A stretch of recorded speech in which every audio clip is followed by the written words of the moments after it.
Hello, thank you for joining with us. I'm Dr. David J. Rogers, and this is Rivers Edge Today. What an awesome month we have.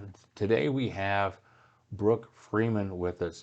God bless you, Brooke. Thank you for being a part of our show. Well, thank you for having me. It's my pleasure to be here. Now, Brooke, we have had some conversations, so I know a little bit about you now, but for our folks who don't know you, but tell the folks who you are and what it is that you do. What's the ministry the Lord's given you? All right. Well, I'm born and raised right here in Montgomery. And Beauty by Fire Ministries is what the Lord has entrusted to us. And we started this ministry in 2014. It came from my own personal experience of widowhood. I lost my first husband, Jason, suddenly on Thanksgiving Day in 2007. And 7 years later, in 2014, the Lord started stirring in my heart towards how I could be of service, be someone who ministers to and loves on other widows who have faced those similar circumstances of widowhood. Oh, that's awesome. You, one of the few people actually was born here and grew up here. For people who don't know, Montgomery is a military town and a lot of different businesses here, and so there's a lot of people moving into Montgomery. Right. You had mentioned that you had been given this ministry. Talk about how this was stirred up in you to begin the ministry to widows. And so, well, that would prompt me to go back just a little bit in my story, because being born and raised here in the South, I didn't actually grow up in church. And so I had a knowledge of and a familiarity with, but wasn't raised in the church. And I got to my teenage years and had an interest, and then I got to my 20s and I was really more interested in the things of the world, honestly, yet always having something, Jesus, right, luring me. And so growing up in a Christian culture community, yet not having a real personal relationship with Jesus, afforded me the privilege to look apart or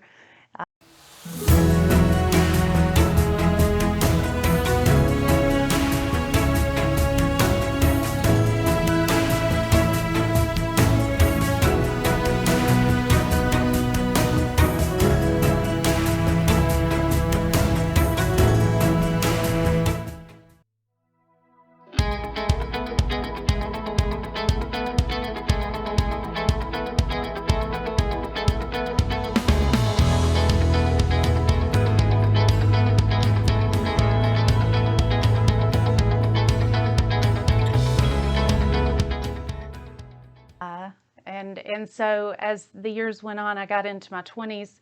I was a single mom and was marrying one of my high school sweethearts. And then 2 months after we were married, he was in a tractor accident. And I had, at that season in my life, really, when I got pregnant with my son, started walking with the Lord, came down front at the church I was already attending, and surrendered my life and said, I can't keep pursuing the things that I want. I can't keep seeking the things of the world. I desire for Jesus to be my Lord. And at that point, I thought my life was going to start coming together. And when Jason and I decided to get married, I thought that's what was happening, is that we actually put on our wedding program, delight yourself in the Lord and He'll give you the desires of your heart. And I had a very inward view of what that scripture meant. I thought, I go to church, I'm trying to raise my child right, I am working, I'm doing all the right things. So the Lord's giving me what I want. And then it seemed like He took it from me. A couple months later, when Jason died, I thought, this is not what I thought.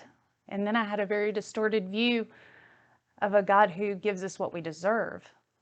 I thought, because of the way I had lived my life previously, because of the sin in my life, that I was getting what I deserved, that I didn't deserve to be happy in a marriage and to have love and all of those things. And the last 15 years have been about the Lord showing me otherwise. Yes. There was a juncture of, am I going to trust him fully, truly delight in him as my Lord, and allow him to give me what he puts in me as desires? And that's where my journey of widowhood began. And the rest has been refinement and growth. That's so good. Yeah, a lot of people, and we have people that are, I know that are watching right now, that they get to a place where what they thought God was all about didn't match, God in reality didn't match their imagination. Absolutely. And what God is concerned with is us as an individual, and not our circumstances so much, but how he can be in the middle of those circumstances. And there are a lot of things that occur that are not God's fault or our fault or that person that's closest to us, that's not their fault. There are other things and decisions that occurred, but how God can carry us through those difficulties. Yeah, absolutely. I like how you mentioned that you are being called to church. There are so many people that are going to church right now that really do not know Jesus as Lord, but they're getting called, they're getting pulled. Right. And that was, I think, the Lord just leading us and guiding us into a right relationship with him, and letting us know that he is that comfort in our life, so for all those gaps that are missing. And then he starts to do some great things in our life, surprises that you found a husband in the midst of all of this challenge, Yeah. and God just equipped you. It's kind of a side issue, but there are so many people who would have discounted your situation just because of where you were. We're going to talk about this some more.